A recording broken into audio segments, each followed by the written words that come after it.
Sa unang pagkakataon ay nangampanya sa Timog Katagalugan si Senador Bongbong Marcos. Una niyang binisita ang probinsya ng Batangas kung saan dominante ang Partido Liberal ni Mar Rojas at Congresswoman Leni Robredo.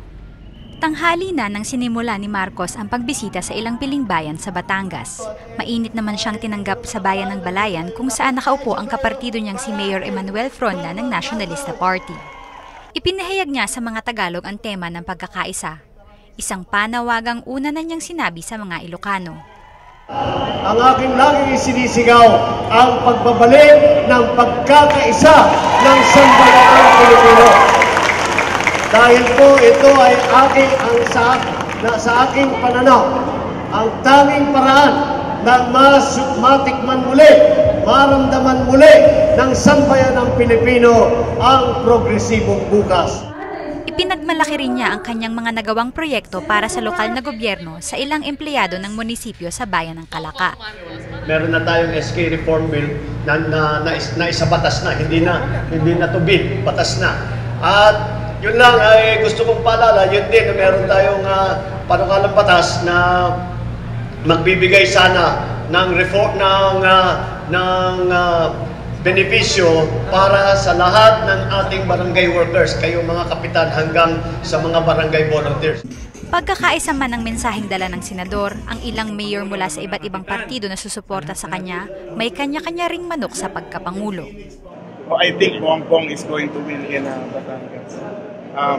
I have a prediction, it's going to be Binay and Bongbong who's going to be delivered here in the province of Batangas. Kami sumusuporta kay Vice President Bongbong Marcos. Sa President, sir, sino po sinusuportahan nila? Sa President po? Ako liberal, hanggang ngayon. So, ako sa Presidente, sinusuportahan ko si Mar Rojas. Matibay man ang suporta ng ilang mga taga-Batangas sa anak ng dating Pangulong Marcos, iba-iba naman ang pagtanggap sa kanyang katambal na si Senador Miriam Defensor Santiago. Talagang sa mother ko pa, Marcos talaga kami.